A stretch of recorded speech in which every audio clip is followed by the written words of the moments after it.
귀로 듣는 요양보호사 귀요보입니다. 여러분 모두 합격 가자.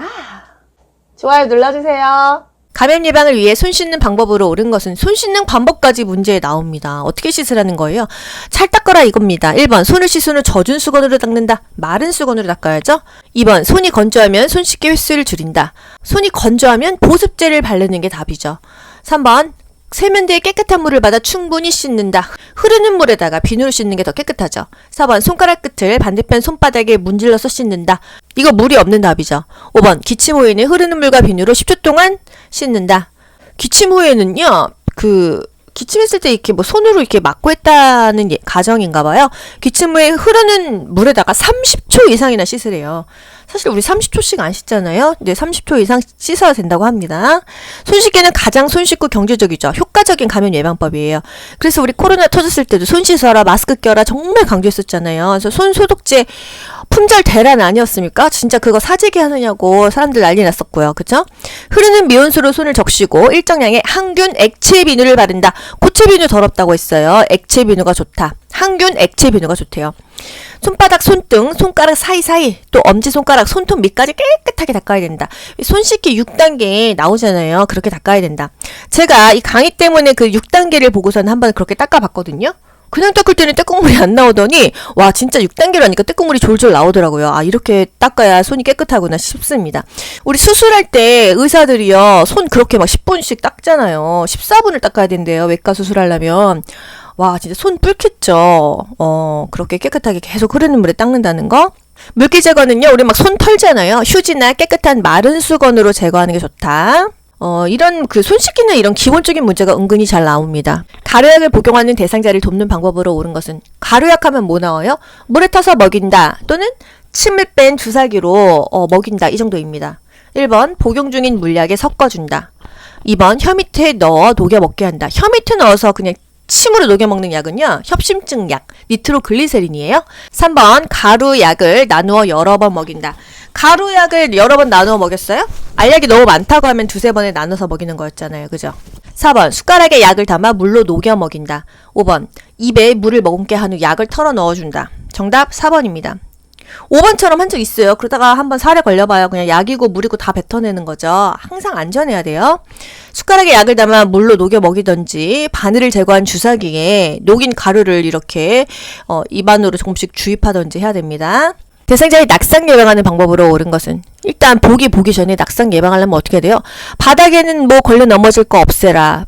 화장실 불은 켜놔라.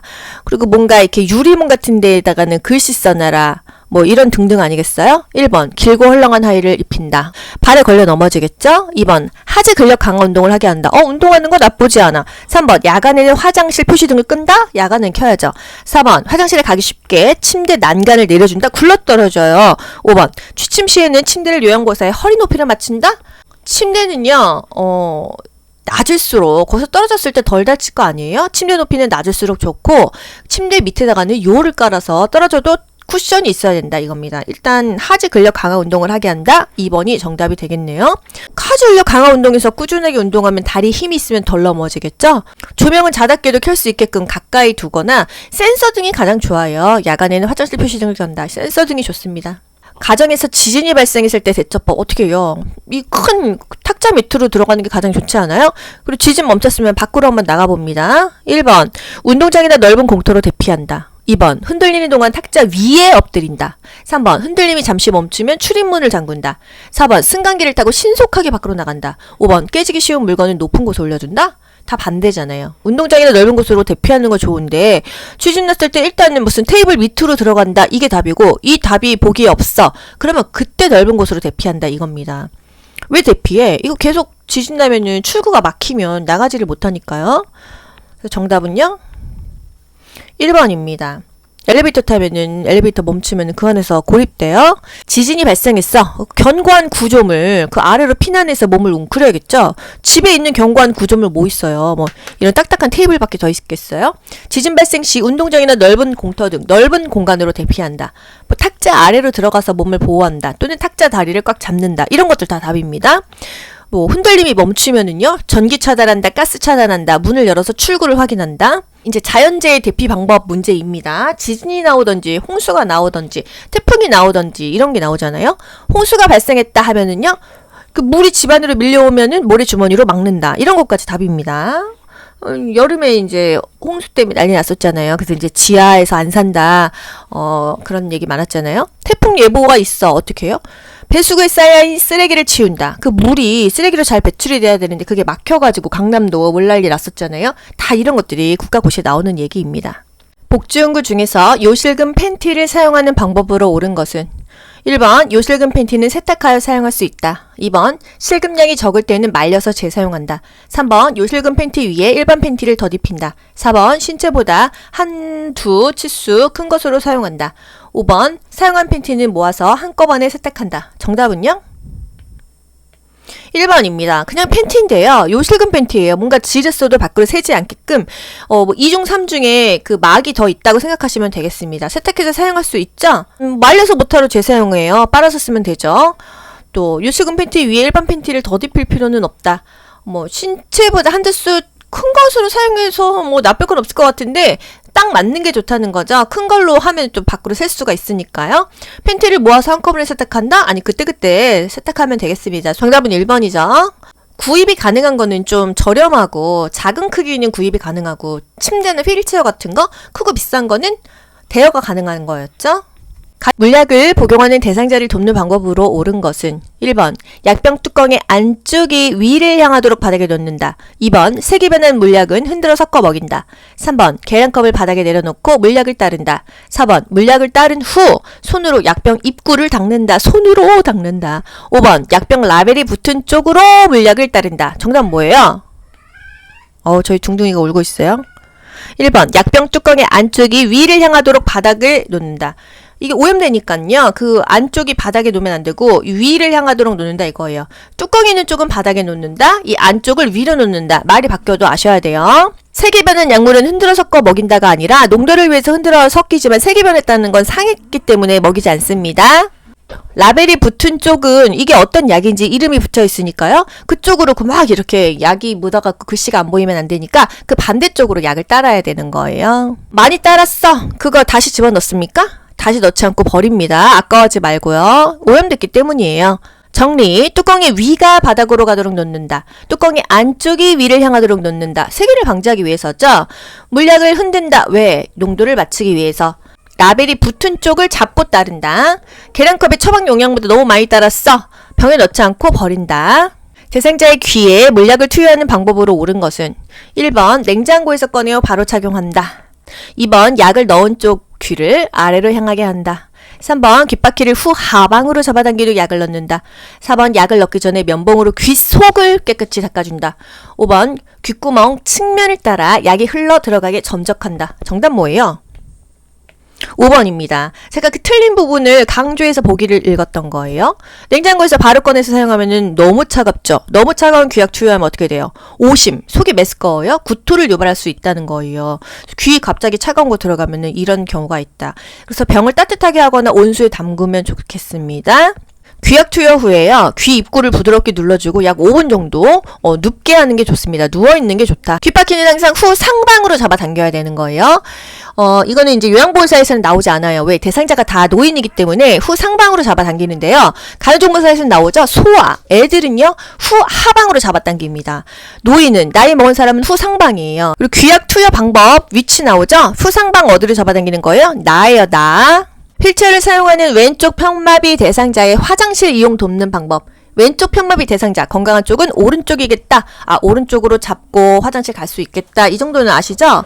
1번, 화장실 밖에 응급배를 설치한다. 2번, 휠체어에 걸터 앉힌 후 이동시킨다. 3번, 배뇨 후 도움이 필요한 부분을 도와준다. 4번, 화장실 앞에 화분을 놓아 화장실 위치를 표시한다. 5번, 침대에서 휠체어로 옮길 때 대상자의 왼쪽에 휠체어를 놓는다. 정답 뭘까요? 3번입니다. 화장실 밖에 벨 설치하면 뭐예요? 안에다 설치해야겠죠. 휠체어에 걸쳐 앉으면은 이게 빠집니다. 깊숙하게 앉는다. 배뇨 후 도움이 필요한 부분만을 도와준다. 왜? 대상자의 잔존 능력을 활용하게 하기 위해서. 4번, 화장실 앞에 화분을 놓아 화장실 위치를 표시한다. 발에 뭐가 있으면 걸려 넘어집니다. 침대에서 휠체어로 옮길 때 대상자의 왼쪽에 휠체어를 놓습니까? 왼쪽 편마비인데 오른쪽에 놔야겠죠? 대상자가 할 수 있는 부분은 스스로 하게 한다. 건강한 쪽을 활용하게 한다. 뭐 변기 옆에 안전 손잡이 설치한다. 안전벨을 설치한다. 응급벨을 누르라고 한다. 건강한 쪽으로 대준다. 필요한 부분만 도와준다. 중간중간 말을 걸어서 상태를 살핀다. 침대에 누워 지내는 대상자의 침상 배설을 돕는 방법으로 옳은 것은 1번 복부를 시계 방향으로 마사지한다. 2번 배변 후 무류지를 닦고 바로 옷 입힌다. 3번 침상 발치를 올려 배변하기 쉬운 자세가 되게 한다. 다리를 올린다고요? 4번 찬 수건으로 항문 주위를 닦아 변이를 자극한다. 찬 수건. 5번 변이를 호소하면 한두 번 참게 한 후 변기를 데워준다. 참지 않습니다. 1번 정답 되겠네요. 시계 방향으로 닦아주죠? 배변 후 물티슈로 닦아요? 물로 닦는 게 가장 좋다. 건조시켜야겠죠? 침상 발치를 올리는 게 아니라 침상 머리를 올리죠. 침상 배설 기본 원칙 한번 정리해 드릴까요? 대상자를 확인하고 절차를 설명한다. 수치심을 느끼지 않게 가려준다. 뭐로? 커튼이나 스크린으로. 변기를 따뜻한 물로 데워놓는다. 왜? 항문 관략근을 이완시켜주기 위해서. 변기 안쪽 바닥에 화장지를 깔아준다. TV를 켜준다. 음악을 틀어놓는다. 왜? 자기가 이 대소변 보는 소리가 나면은 이게 잘 안 나오니까요. 주변을 조금 시끄럽게 해주는 거예요. 배변을 돕기 위해서 복부를 시계 방향으로 마사지해준다. 이동 변기를 사용하여 뱃살하는 대상자를 돕는 방법으로 옳은 것은 1번 등받이가 없는 변기를 준비한다. 2번 변기 앞에 작은 매트 깔아준다. 3번 움직이기 힘들어하면 앉아서 변기에 앉힌다. 4번 양쪽 발의 발가락 끝이 바닥에 닿게 변기에 앉힌다. 발가락 끝. 5번 배설 시 소리가 나지 않게 주변 환경을 조용하게 한다. 정답이요? 3번입니다. 등받이가 있는 변기. 이동 변기는 의자같이 생기는 거예요. 안정적이고 등받이가 있고 손잡이도 있고 안전한 게 좋다. 변기 앞에 작은 매트 안 깔죠? 변기 밑에다가 큰 매트 까는 게 낫다. 또 움직이기 힘들어하면은요. 안아가지고 변기에 앉힌다. 안아서군요. 움직이기 힘들어하면 안아서 변기에 앉힌다. 4번 양쪽 발의 발가락 끝이 아니라 발바닥이 닿아야 되겠죠. 배설 시 소리가 나면은 그 소리에만 집중하면은 사실 못 사잖아요. 그래서 주변 환경을 좀 시끄럽게 만들어줘야 됩니다. 조용하게가 아니죠. TV 틀거나 라디오 틀거나요. 이동변기 사용 기본 원칙 정리 한번 해드릴까요? 즉시 배설할 수 있도록 돕고요. 불필요한 노출은 줄여줍니다. 프라이버시를 보호해야 되니까요. 배설 중에는 하반신을 수건으로 덮어주죠. 미지근한 물을 항문이나 요도에 끼얹어 줍니다. 그러면 관략근이나 주변 근육이 이완되면서 변이를 느끼게 되니까요. 이동변기 매번 깨끗이 씻어 놓습니다. 이동변기통은요. 세척해가지고 본체와 함께 서늘한 곳에 보관합니다. 소독약으로 세척할 수 있는 이동변기를 사용한다? 오케이, 이거 맞는 말이에요. 소독약으로 세척하면 좋겠죠. 팔걸이와 등받이가 있는 변기를 선택한다? 오케이. 움직이기 힘들면 안아서 변기에 앉힌다. 기저귀를 사용하는 대상자를 돕는 방법으로 옳은 것은 1번 하루에 3번 기저귀를 갈아준다. 2번 둔부의 피부색과 상처 유무를 살핀다. 3번 둔부에 발적이 있으면 연고를 발라준다. 4번 냄새가 새지 않게 기저귀를 단단히 조여준다. 5번 바지를 내린 후 면 덮개를 덮고 기저귀를 갈아준다. 정답 뭐죠? 2번이죠. 둔부의 피부색과 상처 유무를 살핀다. 적합하죠. 기저귀 사용 시 돕는 방법, 요거에서 이제 자주 기출에 빈출되는 그 지문들을 제가 한번 읽어드릴게요. 수치심을 느끼지 않도록 스크린이나 커튼을 친다. 허리를 들 수 없거나 협조가 불가능한 대상자라고 한다면 옆으로 돌려 눕히고 기저귀를 교환한다. 오염된 기저귀는 바깥면이 보이도록 말아서 버린다. 회음부는 앞에서 뒤로 닦는다. 둔부나 항문 부위, 회음부를 따뜻한 물티슈로 닦아낸다. 발적이 있다, 상처가 있다 그러면 살펴보고 가볍게 두드려서 마사지를 한다. 피부색과 상처 유무를 살펴본다. 유치 도뇨관을 삽입하고 있는 대상자를 돕는 방법으로 옳은 것은 1번 소변이 새면 유치 도뇨관을 제거한다. 2번 산책하는 동안에는 연결관을 잠가둔다. 3번 수분 섭취를 제한하여 배뇨량을 조절한다. 4번 연결관이 빠지지 않도록 침상에 누워있게 한다. 5번 소변 주머니를 비운 후 배출구를 알코올 솜으로 닦는다. 정답이요? 5번이죠. 소변 주머니를 비우고 나서 배출구를 알코올 솜으로 닦는 거예요. 소변 주머니 비우는 방법 순서도 국가고시에 나왔었죠. 배출구를 열고 소변기에 소변을 받죠. 배출구를 비우고 그 잠근 다음에 알코올 솜으로 닦아요. 그리고 나서 소변 배출구를 제자리에 꽂는다. 소변 주머니의 내용물은요. 지정된 장소에 버린다. 유치 도뇨관 제거하는 거 의료행위입니다. 요양보호사가 하지 않아요. 소변 주머니 연결관은 항상 열어두어야지 잠그면 안 된다. 소변 주머니는 방광 위치보다 낮게 둔다. 자유로이 움직일 수 있어요. 이렇게 알려주죠. 연결관이 꺾였거나 눌려 있는지 또 도뇨관이 꼬였는지 수시로 살펴봐야 돼요. 금기사항이 없다고 한다면 수분을 권장합니다. 그래야 요로 감염이 방지되니까요. 최근에 이런 문제 나왔습니다. 대상자가 유치 도뇨관에 삽입하고 있을 때 요로 감염을 의심할 수 있는 증상은 옆구리 부위의 통증이다. 그러니까 옆구리 쪽이 아프다고 하면은 뭔가 요로 감염이 의심할 수 있다 이거예요. 대상자의 머리를 감기는 방법으로 옳은 것은 1번 저녁 식사 후에 감긴다. 2번 두피를 손가락 끝으로 마사지한다. 3번 모발 끝에서 두피 쪽으로 빗질한다. 4번 10도씨 정도의 물로 감긴다. 5번 두피에 염증이 있으면 두피 보호제를 바른다. 정답이요? 두피를 손가락 끝으로 마사지합니다. 여기서 손톱으로 한다? 그럼 틀리죠? 목욕이나 머리 언제 감겨요? 대낮에 감기는 게 좋아요. 낮 시간에. 왜? 따뜻하니까요. 또 머리를 감기기 전에는 대소변을 보게 합니다. 몸이 따뜻하면 대소변 욕구가 있기 때문이죠. 또 너무 배고프거나 밥 먹자마자는 피하는 게 좋겠어요. 대상자의 두발 청결을 위해 두발 전용 세정제를 사용하는 방법으로 옳은 것은 두발 전용 세정제의 포인트가 뭐예요? 물이 없는 상황에서 머리를 감긴다 입니다. 그래서 물 없이 감기고요. 물 없이 마른 수건으로 닦아낸다. 이게 포인트예요. 1번 세정제를 사용한 후 린스로 헹군다. 사실 물이 없는 상황에서 최소한 어떻게 인간답게 하려고 머리만 이렇게 닦는 건데 린스까지 할 여력은 없어요. 2번 세정제를 젖은 수건에 묻혀 사용한다. 젖은 수건이라고 하면 다 틀립니다. 젖은 수건에도 할 것 같으면 머리도 물에 적셔서 하지 못하러 이 전용 세정제로 건조시켜서 거품만 뽀까뽀까 냅니까? 그쵸? 3번 물과 세정제를 2대1로 섞어서 사용한다. 물 나오면 다 틀려요. 4번 모발을 물로 적신 후 세정제를 발라준다. 물로 할 것 같으면 샴푸를 하지 못하러 세정제로 하겠습니까? 5번 세정제를 사용한 후에 마른 수건으로 모발을 닦아 말려준다. 맞습니다. 정답 5번이에요. 한마디로 두발 전용 세정제 얘기 나오면요. 물 없는 그 극한의 상황에서 어떻게든지 그래도 인간답게 해주려고 머리를 감겨야 되는데 그냥 세정제로 거품을 내고 마른 수건으로 그냥 닦아주는 느낌입니다. 절대 물을 사용한다, 젖은 수건이다 안 되는 거예요. 두발 전용 세정제를 머리에 발라 거품을 내고 마른 수건으로 닦고 빗어준다.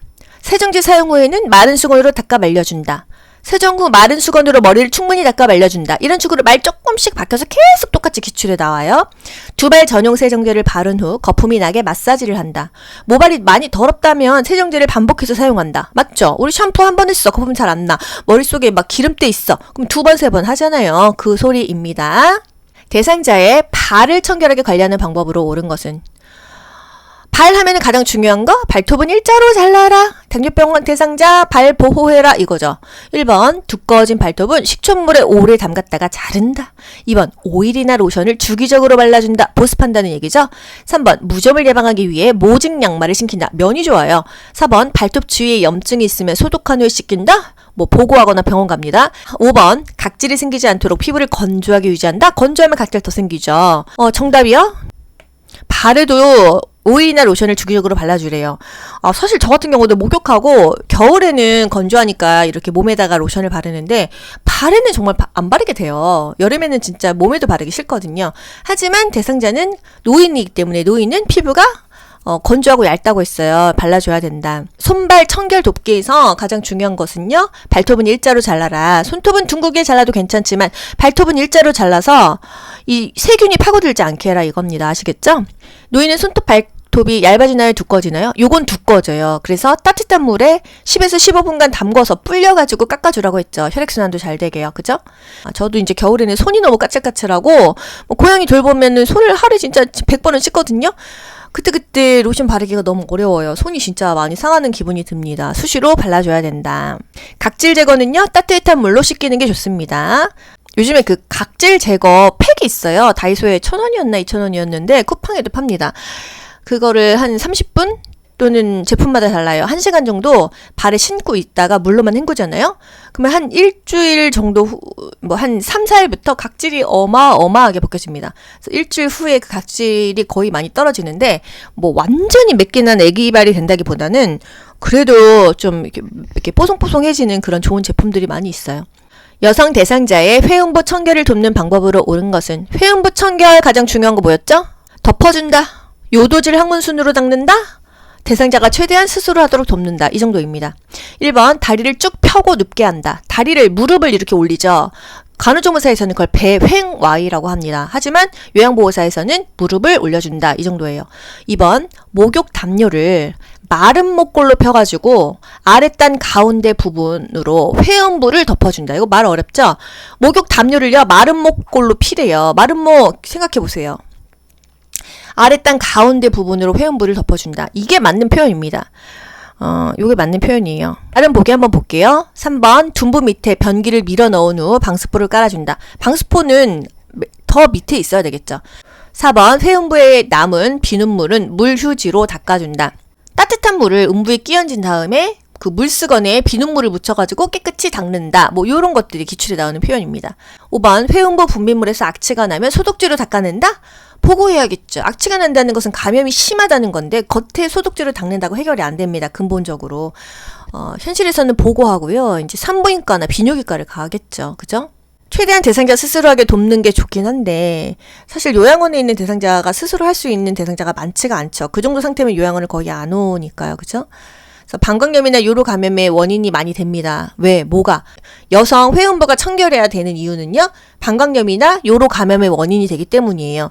일반적인 분들도 마찬가지입니다. 이제 여성 회음부는 감염도 잘 되고 산부인과적으로 병이 많이 생기잖아요. 우리가 이제 대변을 보고 항상 집에 있는 경우는 샤워기로 깨끗이 닦고 자욕을 또 하고 그런 것들이 좋습니다. 신경을 많이 써야 돼요. 여자는 생식기 구조상 이 요로 감염이나 이 질 감염이 정말 많이 생기기 때문에 아무리 강조해도 지나치지 않는 게 여성 회음부 청결이죠. 오른쪽 편마비 대상자의 하의를 벗기는 순서. 우리 뭐 알아야 돼요? 벗건 알아야 되죠. 하의를 벗기려면요. 두 다리를 모아서 무릎을 일단 세워야 돼요. 그리고 엉덩이 들어 올리세요 하고서는 바지 벗깁니다. 어느 쪽 다리 먼저 벗길까요? 벗건. 건강한 다리 먼저 벗겨요. 오른쪽 편마비 대상자면 건강한 쪽이 왼쪽이죠. 그럼 왼쪽 받쳐 벗기는 겁니다. 아시겠죠? 정답은요? 2번이에요. 역으로 한번 볼게요. 두 다리를 모아서 무릎을 세워주죠. 그 다음에 엉덩이 들어 올리게 한 다음에요. 나 왼쪽 건강한 쪽 하의 벗기고 그 다음에 라 불편한 쪽 마비 쪽 벗깁니다. 나, 라 이 순서가 있는 거 나 다음에 라가 나와야 되는데 벗건이니까요. 그 보기 자체가 2번밖에 없어요. 벗건 요걸로도 문제를 풀 수가 있다는 거죠. 휠체어에 앉아있는 대상자를 침대 위로 이동시킬 때 요양보호사의 신체 손상을 예방하는 방법으로 옳은 것은 이 문제가 뭐예요? 대상자 옮기는 순서를 물어보는 거예요. 요양보호사가 신체 손상을 예방하기 위한 어떤 자세를 물어보는 거예요. 후자입니다. 요양보호사의 신체 손상을 예방하는 방법. 한마디로 무릎은 굽히고 허리는 펴고 안녕하세요 미스코리아 귀요보입니다. 그거 물어보는 겁니다. 그쵸? 1번 반동을 이용하여 빠르게 이동시킨다. 2번 두 발을 모아 지지면을 좁혀 들어올려요. 3번 방향 전환 시 다리는 고정하고 몸통을 돌릴까요? 4번 대상자와 일정한 거리를 두고 들어서 이동시킵니까? 5번 무릎을 굽히고 몸의 무게 중심을 낮추어서 이동한다. 이게 조금만 힘을 들여도 그 효과가 좋다 이거죠. 대상자를 이동시킬 때 큰 근육을 사용해서 척추의 안정성을 유지한다. 우리 다리는요, 앞뒤로 벌리던지 양옆으로 벌리던지 지지면을 넓히고 무게 중심은 낮추죠. 허리는 펴고 무릎을 굽혔다가 펴면서 그 힘으로 들어 올리는 거예요. 다음 그림에서 등과 넙다리 근육에 휴식을 위해 타월이나 베개를 받쳐주는 위치. 타월이나 베개를 받쳐주는 위치. 어디다가 받쳐줘요? 보기는 엎드린 자세죠. 이거는 지금 약간 반보기. 옆으로 약간 이렇게 반만 걸쳐져 있는데요. 아랫배와 발목. 정답은요, 1번입니다. 아랫배와 발목 밑에 타올을 받쳐서 넙다리와 허리의 긴장을 완화시키는 거예요. 다음 그림과 같이 가파른 내리막길에서 휠체어를 타고 있는 대상자를 이동시키는 방법으로 옳은 것은 일단 경비가 지그재그 귀여워 들으신 분 요거 딱 떠올리셔야 됩니다. 경사로, 비탈, 가파른 길. 이 가파른 길이 포인트인 거예요. 지그재그로 간다. 보기를 봅시다. 지그재그로 간다? 1번하고 4번이 지그재그로 간다예요. 그러면 뒤로 돌려갈지 앞으로 갈지를 볼까요? 내려갈 때 뒤로 돌린다고 했잖아요. 그죠? 가파른 내리막길이라고 했잖아요. 그럼 키워드는 가파른. 지그재그야? 내리막길이야? 뒤로 돌려야? 그러면 뒤로 돌려 지그재그. 이 말이 나온 답을 찾는 겁니다. 정답 1번 아니에요? 이렇게 답 찾으시는 거예요. 문제에서 키워드를 딱 잡는데 가파른, 그러니까 지그재그야. 내리막길, 뒤로 돌려야. 이렇게 가시는 겁니다. 내 뒤로 이렇게 안기하시라고 했죠? 대상자가 체중이 너무 무겁거나 경사도가 너무 크다고 한다면은요, 지그재그로 내려갑니다. 스키 탈 때도 마찬가지예요. 경사가 있을수록 지그재그를 많이 해야 속력이 줄지, 일자로 내려가면 속력이 너무 빨라가지고서는 멈출 수가 없습니다. 연하곤란이 있는 대상자의 경관 영양을 돕는 방법으로 옳은 것은 1번 침상머리를 올려 대상자를 앉혀준다. 2번 구토를 하면 영양액 주머니를 올려준다. 3번 영양액을 체온보다 낮은 온도로 준비한다. 4번 청색증이 나타나면 영양액 주입 속도를 늦춘다.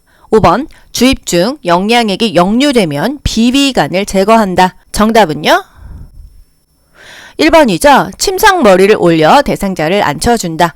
경관 영양이 뭐예요? 코에다 줄을 꼽아서 그게 결국 위장으로 들어갑니다. 그래서 위관 영양 또는 비위관 영양, 비위, 코 밑자죠? 코로 들어가서 결국은 위로 들어간다 이거예요. 여러 가지 이유로 입으로 밥을 먹을 수가 없기 때문에 이제 관을 통해서 식사를 합니다. 일단 밥 먹으면 우리 앉아 있어야지 바로 누우면 힘들잖아요. 소화도 안 되고요. 그래서 침상머리를 올려서 대상자를 앉혀주는 게 더 좋다. 연하곤란은 삼키는 게 곤란하다는 뜻이에요. 영양액이 역류되면 비관을 제거하는 것은 의료행위이기 때문에 잠근 다음에 보고한다. 경관영양 중요한데요. 우리 지금 국가고시 보는 36번 실기 1번에 항상 경관영양 문제가 나오잖아요. 여기서 지금 포인트 간단하게 짚어드릴게요. 의식이 없어도요. 안녕하세요. 저는 요양보호사 귀요보입니다. 식사하실게요. 식사를 시작하는 것과 종료를 반드시 대상자에게 알리고 시작하세요. 나는 아무리 말을 못하고 의식 없이 누워있어도 말도 없이 갑자기 막 코에다가 밥 집어넣고 기저귀 갈고 그럼 너무 힘들잖아요. 그쵸? 주머니는 매번 깨끗이 씻어서 말린 후에 사용한다. 위관 영양액은 1분에 얼마 이상 주입하지 않는다. 50cc입니다. 여러분 50cc 생각보다 작아요. 우유 200ml 그 정도 사이즈의 4분의 1이 50cc입니다. 아시겠죠? 1분에 그 정도만 넣어야지 너무 많이 주입하면 설사하거나 탈수를 유발할 수 있다. 영양액은 따뜻하게 준비한다. 침상머리를 올린다. 영양액은 당연히 우리 위장보다 높은 위치에 둬야겠죠? 그래야 중력에 의해서 위장으로 흘러 들어갈 거 아니에요? 문제가 있으면 보고한다. 영양액 주입 후 밥 먹고 나서 30분 정도 앉아있게 한다. 이 정도입니다. 오른쪽 편마비 대상자의 식사를 돕는 방법으로 옳은 것은 여기서 포인트 뭐예요? 오른쪽 편마비 대상자예요. 건강한 쪽은 왼쪽이라는 거죠. 건강한 쪽으로 밥을 먹인다. 건강한 쪽으로 짚고 일어나게 한다. 건강한 쪽을 활용하게 한다. 1번 오른쪽을 밑으로 하여 눕힌다. 건강한 쪽이 밑으로 가야 되는데 마비 쪽이 밑으로 갔으니까 1번 땡이죠. 2번 왼쪽에 베개나 쿠션을 받쳐준다. 불편한 쪽 마비 쪽에 지지해줘야 되는데 건강한 쪽에 지지해줬으니까 2번도 아니다. 3번 사례가 들리면 물을 마시게 한다. 4번 국물로 목을 축인 후 밥을 먹인다. 이건 뭐 노말하죠. 5번 식후에 입안 왼쪽에 찌꺼기가 있는지 확인한다. 왼쪽은 건강한 쪽이에요. 불편한 쪽 마비 쪽에 찌꺼기가 있는지 확인하는 게 맞겠죠? 정답은요? 4번입니다. 식사 돕기. 식사 전에 물을 한 모금 마시게 한다. 왜? 음식물을 삼키기 쉽게 하려는 거예요. 뭔가 좀 부드럽게 넘어가라 이거죠. 밥 먹고 30분 앉아있는다. 이 정도가 되겠습니다. 많은 양의 알약을 복용하는 대상자를 돕는 방법으로 옳은 것은 여러분 문제만 봐도 답 나오지 않습니까? 알약이 너무 많아요. 한꺼번에 굳이 다 먹어야 돼요? 두세 번에 나눠서 먹으면 되겠죠. 1번 잘게 쪼개어 먹인다. 2번 두세 번으로 나누어 먹인다. 3번 물로 한꺼번에 녹여 먹인다. 4번 갈아서 가루로 만들어 먹인다. 5번 숟가락에 담아 입안 깊숙이 넣어 먹인다. 정답은요? 2번입니다. 이게 뭔가에 담아가지고 입 안에 깊숙이 넣어 먹이는 거는요. 동물한테 이렇게 먹여요. 고양이나 강아지 약 먹일 때요. 이 목젖 있는 쪽으로 집어넣으면 삼키거든요. 이거는 사람이 하는 방법이 아닙니다. 아시겠죠? 약 먹을 때는요. 물을 충분히 제공해야 돼요.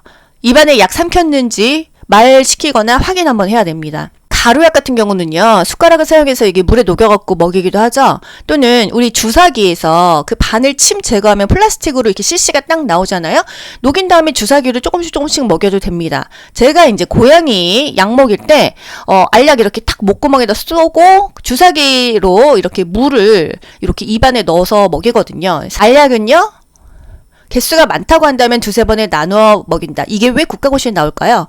보통은요, 그 대상자들 약 진짜 5알, 8알씩 먹는 분 많습니다. 저희 엄마 같은 경우도 이 약 저 약 많이 드셨는데, 이 목구멍이나 이 기도가 좁아지기 때문에 잘 못 삼켜요.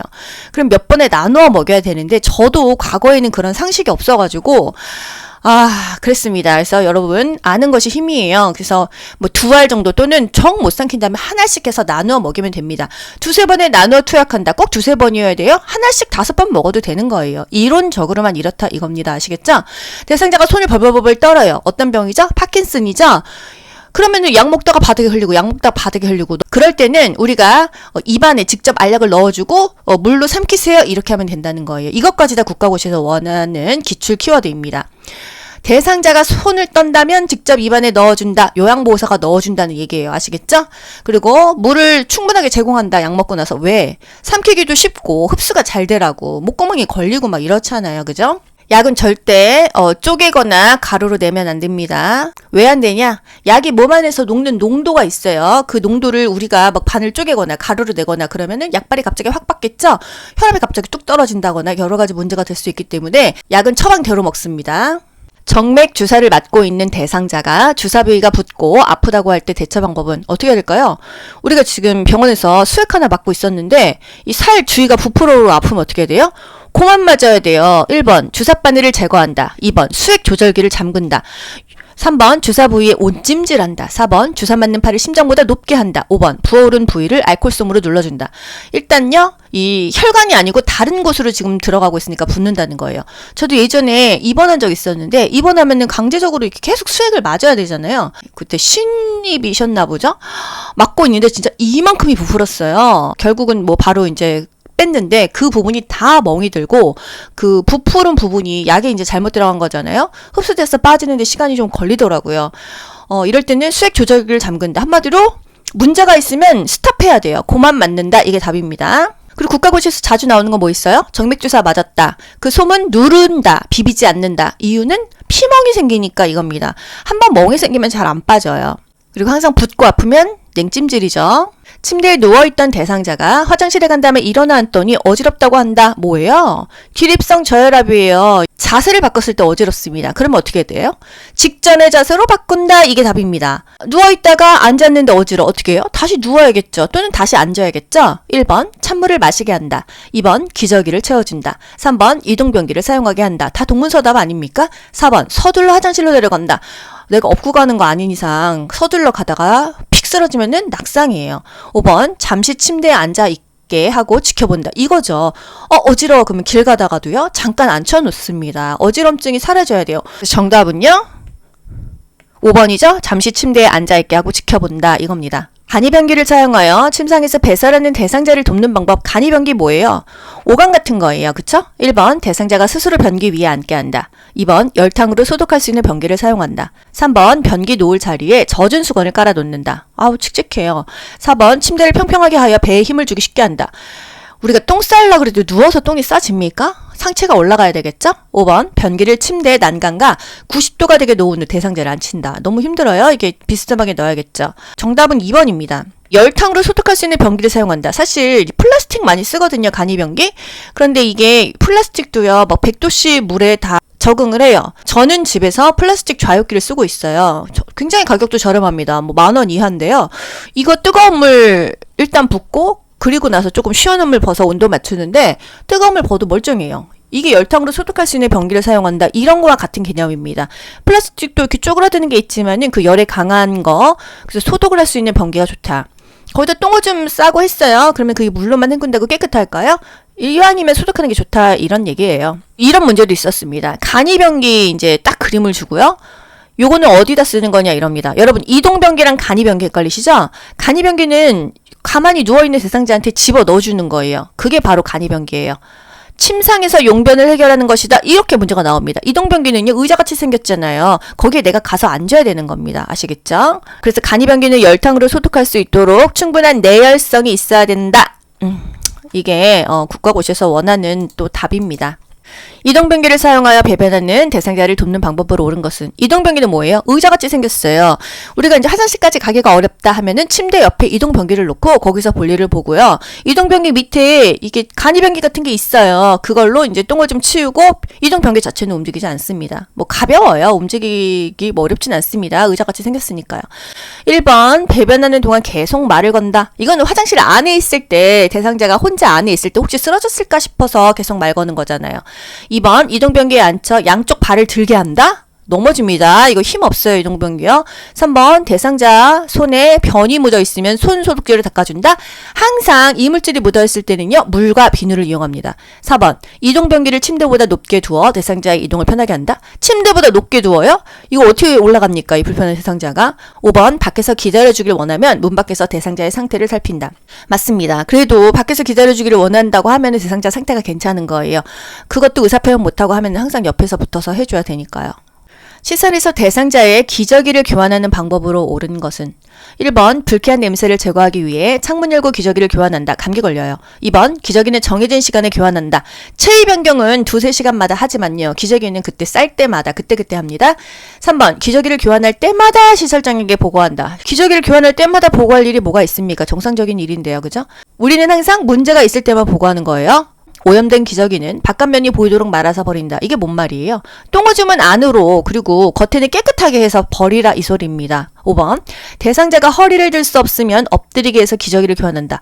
허리도 못 움직이는데 어떻게 엎드려요? 그쵸? 허리를 못 들면요. 옆으로 돌린 다음에 이 기저귀 집어넣고 똑바로 눕혀서 합니다. 정답은 4번이에요. 그래서 기저귀를 바깥면이 보이도록 말아서 버린다. 유치 도뇨관을 삽입하고 있는 대상자를 돕는 방법으로 옳은 것은 1번 수분 섭취를 제한한다. 2번 보행할 때 연결관을 잠가둔다. 3번 소변이 배출되지 않으면 유치 도뇨관을 교체한다. 4번 소변량이 적으면 연결관을 잠가둔다. 5번 아랫배가 아프다고 하면 연결관이 꺾여 있는지 확인한다. 정답 5번입니다. 유치 도뇨관은요, 그 관을 통해서 소변을 빼내는 거예요. 소변줄을 계속 꼽고 있는 게 유치 도뇨관입니다. 아랫배가 아프다 이거는요, 소변이 안 빠진다는 얘기예요. 그렇기 때문에 연결관이 꺾였는지 꼬였는지 눌렸는지를 확인한다. 이게 답입니다. 아시겠죠? 대상자의 의치를 관리하는 방법으로 옳은 것은 틀리 어떻게 관리하죠? 1번 의치를 끼운 채로 자게 한다. 빼야 돼요. 잇몸 압박 해소를 위해서 6-7시간은 빼야 된다. 2번 의치는 뜨거운 물에 삶아서 소독한다. 뜨거운 물로 하면은 쪼그라듭니다. 이게 틀리 굉장히 비싸거든요. 몇백에서 몇천까지 하는데 절대로 뜨거운 물에 담그지 않습니다. 3번 의치를 표백제에 담가 변색을 막는다. 표백제 이런 거 아니죠? 세정제 또는 주방세제 퐁퐁에 씻습니다. 4번 위쪽 의치를 끼울 때는 손바닥으로 밀어서 끼워 올립니까? 2개. 엄지 검지로 끼워 올리죠? 5번 전체 의치는 위쪽 의치와 아래쪽 의치를 맞추어서 보관한다. 정답은 5번입니다. 의치는 윗니부터 끼고요. 윗니부터 뺍니다. 이 의치 틀리 어떻게 닦아요? 칫솔에다가요. 의치 세정제나 주방 세제를 묻혀가지고 미온수로 닦아요. 미온수나 찬물로 닦습니다. 찬물은 이게 거품이 잘 안 나니까 미온수로 많이 닦는다. 하지만 보관은 찬물에다 하는 거예요. 자기 전에는 의치를 빼서 보관한다. 왜? 잇몸 압박 해소를 위해서. 일정한 장소에 보관한다. 왜? 분실을 막기 위해서. 찬물에 담가서 보관한다. 왜? 변형을 막기 위해서. 침대에서 대상자의 머리 감기는 방법 1번 눈과 귀를 수건으로 덮고 감긴다. 2번 감긴 후 머리에 남아있는 물기는 자연 건조되게 한다. 드라이로 말려야 돼요. 감기 걸려요. 3번 머리를 감긴 후 면봉으로 귓속까지 닦아준다. 귓속이 틀렸죠? 귀에 겉만 닦는다. 4번 대상자의 어깨가 침대 모서리에 오도록 눕힌다. 어깨가 아니고요. 머리가 침대 모서리에 오도록 몸을 비스듬하게 해야 돼요. 5번 머리 밑에 패드 한쪽을 대고 반대편 패드 끝은 물 바지 양동이 안에 넣는다. 침대 위에서 머리를 감기려고 하면은요, 이렇게 물 바지 대야 같은 게 있어야 될 거 아니에요, 양동이가요? 머리 밑에 패드 한쪽을 대고요, 반대편 패드 끝은 물 바지 양동이 안에 넣는다. 이제 물을 그 양동이 쪽으로 몰아주는 그런 느낌입니다. 아시겠죠? 솜으로 귀를 막고 수건으로는 눈만 덮는 거예요, 눈만. 귀까지 수건으로 덮을 수가 없어요. 침대에 누워 지내는 대상자의 머리를 손질하는 방법으로 옳은 것은 1번 머리카락이 엉켰을 경우 잘라낸다. 2번 귀마개 솜으로 양쪽 귀를 막고 손질한다. 3번 탈모 예방을 위해 이틀에 한 번 빗질한다. 4번 거울을 제공하여 머리 모양을 확인하게 한다. 5번 빗질 중간중간에 머리카락을 잡아 당겨 모근을 강화한다. 정답은요? 중간중간에 거울을 보면서 대상자의 이제 기호에 맞게 손질해 주는 게 좋다 이거예요. 머리카락이 엉켰을 때는 어떻게 해요? 물을 적신 다음에 이제 빗질을 하면서 손질을 해야겠죠. 탈모 예방을 위해서 빗질은 매일매일 해야 두피가 조금 순환이 잘 된다. 두피에서 모발 쪽으로 빗질하죠. 거울을 제공하여 머리 모양을 확인하게 한다. 이런 것들이 정말 문제에 잘 나옵니다. 대상자의 세수를 돕는 방법으로 옳은 것은 1번 눈은 바깥쪽에서 안쪽으로 닦는다. 보기 1번 보고 딱 우리가 뭘 캐치해야 돼요? 세수는 어떻게 해? 눈은 안쪽에서 바깥쪽으로. 눈곱 없는 쪽부터 먼저. 닦는 순서는 너의 눈, 코, 볼, 입, 이마, 귀목 이렇게 닦는 거죠. 이거를 생각 한번 하고 보기 보자고요. 1번 눈을 바깥쪽에서 안쪽으로 닦는다. 틀렸죠. 안쪽에서 바깥쪽이었다. 2번 눈곱이 없는 쪽 눈을 먼저 닦는다. 요거 맞지 않습니까? 그럼 3번 이마, 눈, 귀, 코예요. 너의 눈, 코, 볼, 입, 이마, 귀목 이 순서잖아요. 그쵸? 4번 입술과 그 주변을 알코올솜으로 닦는다. 알코올솜 아니고요. 이렇게 비누칠해서 닦으면 됩니다. 눈은 비누칠 안 하는데 입술 쪽은 비누칠해도 된다. 5번 코는 콧속을 제외하고 콧방울까지 닦는다. 아닙니다. 콧구멍 속까지 깨끗하게 닦아주고 콧방울은 세심하게 닦아줘야 됩니다. 여기서 국가고시 참 희한한 거 잘 나오는 거. 콧털이 코 밖으로 나와 있으면은 그 콧털을 깎아준다. 요거까지가 요양보호사가 할 일이래요. 남자 대상자들 이렇게 콧털 막 삐죽삐죽 나 있으면요. 이 콧털 자르는 가위 다이소에서 1,000원짜리 있거든요. 그런 거로 이렇게 깎아준다는 얘기예요. 이런 것까지 이제 해준다. 여성 대상자를 목욕시키는 방법으로 옳은 것은 1번 팔은 어깨에서 손목 쪽으로 닦는다. 항상 이 말초에서 중심으로 닦는다고 했죠. 손목에서 어깨 쪽으로 닦습니다. 2번 유방은 쇄골에서 명치 쪽으로 닦는다. 유방은 원을 그리듯이 닦으라 그랬어요. 3번 다리는 발끝에서 허벅지 쪽으로 닦는다. 이거 말초에서 중심으로 닦는 거 맞았어. 왜? 혈액순환 잘 되라고. 4번 회음부는 항문 요도질 항문이라고 했죠. 항문이 맨 마지막이다. 왜? 항문에서는 똥이 나와 똥에서는 대장균이 있어. 그래서 항문에서 요도질로 닦으면은 요로 감염이 생긴다 이거예요. 그래서 항문은 항상 맨 마지막이다. 이게 그렇게 간호조무사 요양보호사 국가고시에 허구 헛날 나온다는 거 아니겠어요? 실제로 대상자들을 돌볼 때 여러분 항상 항문을 맨 마지막으로 닦아주셔야 됩니다. 우리 엄마를 이제 요양보호사 선생님이 와서 닦아주시는데 이 반대로 닦으면 어떻게 돼요? 바로 질 요도로 대장균이 들어가서 이 감염됩니다. 그러면 질은 또 산부인과 가서 치료받아야 되잖아요. 너무 힘들잖아요. 그쵸? 그래서 대상자들에게 항상 항문을 맨 마지막에 닦는 것이 너무 중요합니다, 여러분. 그래서 국가고시에 빼먹지 않고 매번 나오는 별 5개짜리예요. 요도, 질, 항문. 요도 밑에 질이 있어요. 질 뒤에 항문이 있잖아요. 이 순서를 기억하세요. 아시겠죠? 내 몸을 보세요. 요도 아래 질이 있고 질 뒤에 항문이 있다. 요 순서로 닦는다. 그래서 앞에서 뒤로 닦는다. 요도, 질, 항문은 이 누워있을 때 닦아주는 순서 아니겠어요? 그죠? 복부는 배꼽을 중심으로 시계 반대 방향으로 닦는 게 아니라 시계 방향으로 닦아야 장 운동을 활발하게 하고 장이 안 꼬이고 배변에 도움이 되겠죠. 다음 그림과 같이 휠체어에 앉아있는 대상자를 침대로 옮길 때 2명의 요양보호사가 각각 지지해야 하는 부위는 지지해야 되는 거 일단 그림으로 보세요. A와 B가 요양보호사죠. A가 남자니까 힘이 더 세겠네요. 그러면 어떻게 한다? 겨드랑이 쪽으로 이 손을 집어넣습니다. 그래서 상체 잡겠죠. 그리고 이 B 여자분이요. 하체 잡겠죠. 1번 겨드랑이와 가슴, 종아리와 발목, 겨드랑이와 가슴, 넙다리와 발목, 겨드랑이와 팔, 넙다리와 종아리, 등과 허리, 종아리와 발목, 등과 허리, 넙다리와 발목. 전 보기 보면 더 헷갈려요. 일단 겨드랑이와 팔입니다. 정답이요? 정답 3번 가셔야 돼요. 겨드랑이와 팔을 이렇게 집어넣고요. 이 여자분 B는요. B는요, 다리 잡아야겠죠? 넙다리, 허벅지랑 종아리 잡는 겁니다. 이런 거 그냥 외우세요. 겨드랑이와 팔이다, 겹팔이다. 그 다음에 아래쪽, 하체는요, 넙다리, 허벅지와 종아리다. 1, 2, 4, 5는 다 발목이잖아요. 누가 발목을 잡아요, 그쵸? 넙다리와 종아리라는 거. 다음 그림과 같은 휠체어를 사용할 때 대상자의 다리 길이에 맞춰 조절해야 되는 부분은 여러분 다리가요, 허벅지랑 종아리가 다리 길이 아니겠어요? 이 중에서 지금 보기 중에서 이 우리가 앉을 수 있는 엉덩이 부분하고 이 밑에 부분 어디가 답일까요? 정답 라입니다. 이게 뭐예요, 라가? 발 받침대예요. 이 발 받침대를요, 이게 조금 더 늘릴 수도 있고 줄일 수도 있습니다. 이게 다리 길이랑 관련이 있겠죠? 오른쪽 편마비 대상자를 휠체어에서 방바닥으로 옮기는 순서로 옳은 것은 정답은 일단 2번입니다. 여러분 이거 뭐 가나다라 봐봤자 더 헷갈리잖아요. 일단 머릿속에 기억을 해야 돼요. 상체만 두 곳을 지지합니다. 바닥으로 옮기려면요. 마비층 옆에 서요. 어깨와 몸통을 지지합니다. 하체는 지지할 수가 없어요. 대상자가 자기가 건강한 쪽으로 팔을 바닥으로 짚는 거예요. 근데 오른쪽 편마비 대상자니까 왼쪽 팔 짚는 거예요. 아시겠죠? 대상자에게 이동 방법에 대해 설명한다. 항상 말을 먼저 하죠. 그리고 나서 휠체어의 잠금 장치를 잠그고 발 받침대를 접어서 발을 바닥에 내리게 합니다.